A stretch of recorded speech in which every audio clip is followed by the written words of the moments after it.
Hello everyone. This is Hemant Pandey, senior lecturer from Praveen Patil College of Diploma Engineering and Technology. So here I am for the chapter number 4, that is diodes and its applications. Okay, so let us start with the chapter number 4, that is diode and its application. Basically it is from the electronics. So let's start. Okay, so let us understood first what do you mean by the conductor. Okay, so any material which allow the flow of current through it is known as conductor, right? For example, all the metals are the conductor because in the metals current can flow, right?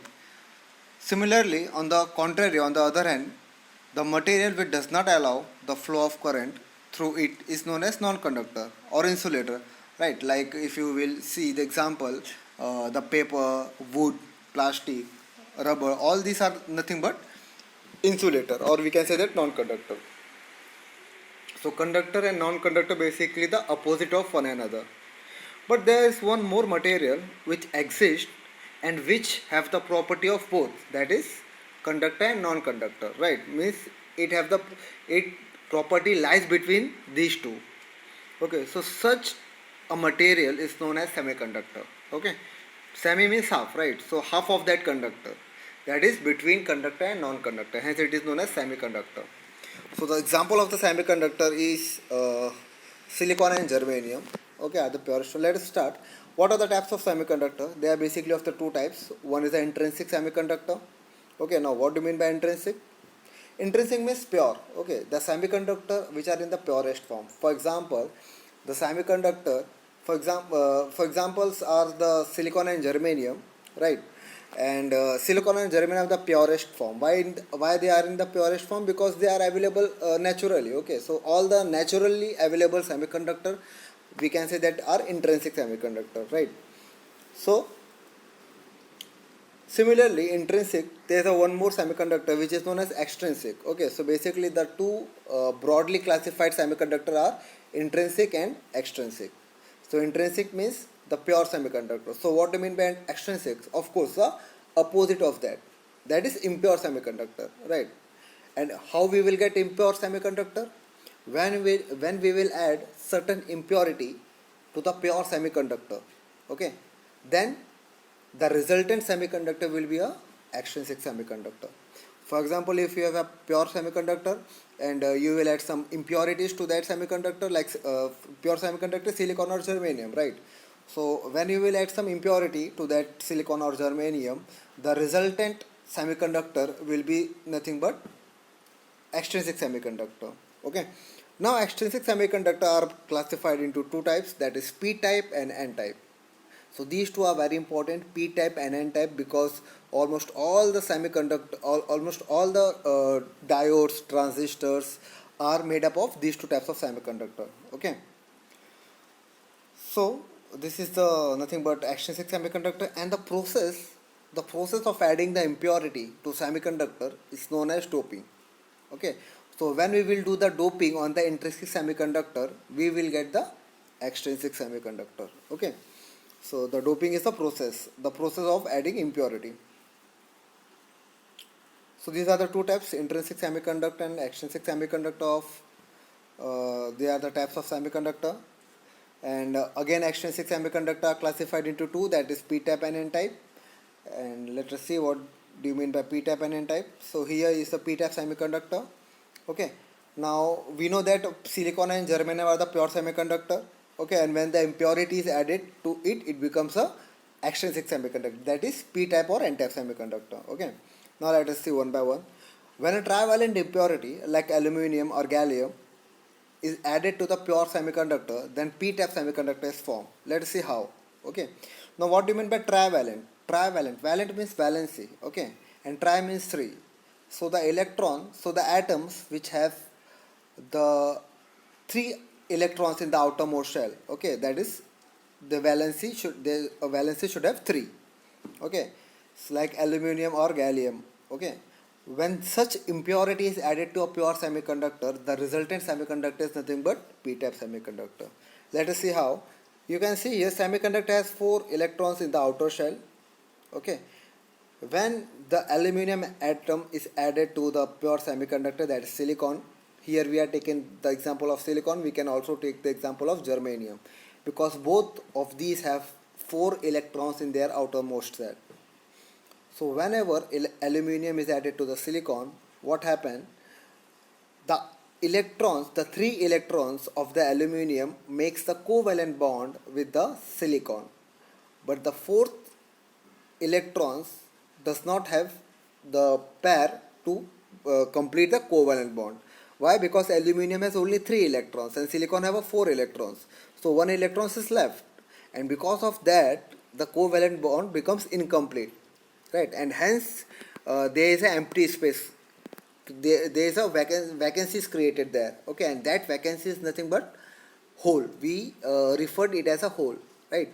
So what do you mean by hole? Hole is nothing but the absence of electrons. Okay, and what is the charge of the electrons? Minus, that is negative, right? Hence holes have a charge positive, right? So basically hole doesn't have any charge, but since hole represent the absence of electron, we can say that the charge of the hole is positive. Okay, and hence it is known as p-type semiconductor.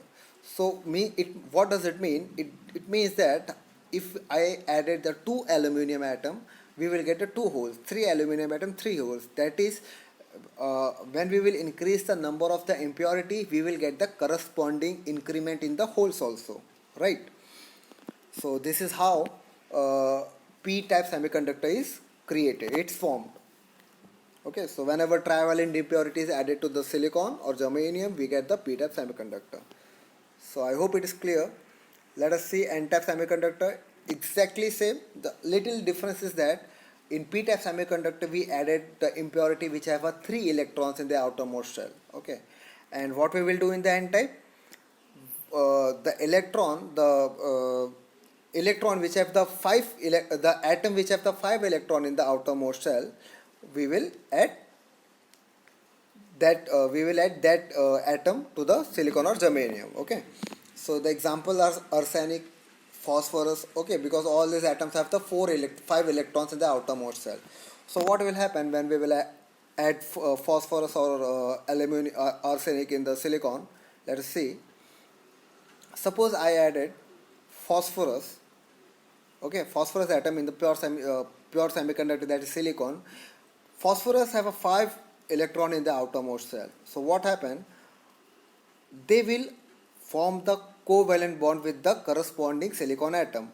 But silicon atom have 4 electrons in the outermost shell. So what will happen? It will make the 4 covalent bond, right? But the 5th electron of the phosphorus will remain there is a no electron to make the pair with that electron, with phosphorus electron. So what will happen? It will become free, right? And since the charge on the electron is negative, it is known as n-type semiconductor. It means if I added the 2 phosphorus atom, I will get 2 free electrons. 3 phosphorus atom, 3 free electron. So how many? So if I will keep increasing the number of the phosphorus, the electron will also get increases. Okay, so this is nothing but the so this process is a doping, right? What we are doing here, we are doping. Okay, so so this is nothing but n-type semiconductor. Okay, so p and n-type semiconductor are they have the exactly same formation. That is just what we do, we just add the atoms. The only difference is that in p-type we add trivalent and in n-type we add pentavalent. Okay, now let us see next one, that is p-n junction. Now let us see what do you mean by p-n junction. Okay, so similarly we know what do you mean by p and we know what is n, right? So when p-type and n-type semiconductor are joined together, then their contact surface is known as p-n junction, right? You can see in this diagram, the first one, right? P-type, in p it is plus plus and in n it is minus minus. Why? Because p consists of holes and holes have a positive charge, and n consists of 5 electrons which have a negative charge. So what will happen when p-type semiconductor and n-type semiconductor are joined together? Then the contact surface, right, that is the surface where they both meet each other, is nothing but a p-n junction. Now let us see what will happen when we will join a p-type semiconductor with the n-type semiconductor. Okay, so for that we have to go to the next diagram, that is a diffusion. Right, as we know that law of attraction, that opposite charge attract each other, right? So what will happen in diffusion? In p-type semiconductor, that is in p region, there is a lot of holes, and holes have a positive charge. And in n-type region, there are lots of electrons which have a negative charge. So what will happen? Electrons and holes will attract each other, right? So that means electron will cross the junction and they will move towards p-type semiconductor, right? So that means electrons will try to occupy the space which is covered by the holes, right? So in that case, what will happen when electron moves to the p side? Holes will move towards the n side, right? So this process is known as diffusion, right? Because electrons is diffusing into the p side, and holes are diffusing into the n side. So this is known as diffusion. So the first one is a p-n junction, second one is the diffusion, right? So let us read that sentence. Holes cross the junction and attract towards the electrons. Similarly, electrons from the n-type semiconductor will move towards the holes, that is p-type. Okay, this is known as diffusion. Okay, now let us see what happened next. Okay, so first one was p-n junction, second one was diffusion, and let us see what will happen in the third step. Okay, now what will happen when the electrons crosses the junction and move towards the p side? It will leave positive immobile ions, right? Because holes have a negative charge, so it will leave positive immobile ions, as you can see in the diagram. Similarly, the holes which are from the p side, when it will move towards the n side, it will leave behind the negative immobile ions. Okay, as you can see in the diagram, near the junction, you can see that there is a hole, there is a positive immobile ions around n side, towards n side, and towards p side there is a negative immobile ions. Okay, so what will happen? The process of the diffusion, that is, hole was trying to move towards n side, but now what will happen? The positive immobile ions towards the junction, that is near the junction, will repel, right? Because like charge or repel each other. So what will happen? Positive immobile ions will repel the hole. Similarly, negative immobile ions will repel the electrons. So what will happen? The diffusion will slowly will get decreased, and that the one time will come when the diffusion will be totally stopped. Okay. So what will happen in that region where the immobile ions have taken the place? In that region, there is a depletion of both holes and electrons, because in that region neither hole can come nor electron can come. So that region is known as a depletion layer, or we can say it's depletion region. Okay, let us read. When the electrons move towards the p-type semiconductor, it leaves behind the positive immobile ions. Okay, thus these ions will repel the hole, and hence the diffusion stops. Hence the region near the junction will depleted from holes and electrons. This region is known as depletion region. Okay, so it was very simple. What will happen? First, p-n junction, p-type semiconductor and n-type semiconductor are joining together. Then the contact surface is known as p-n junction. Then the next process will be the diffusion. That is, electrons will move towards the holes, and holes will move towards the electrons, right? That is, they are diffusing, and in that process they leave behind the positive and negative immobile ions, will later stops the diffusion, right? And that in that region it will known as that, and that particular region in which the immobile ions are taking place is known as depletion region.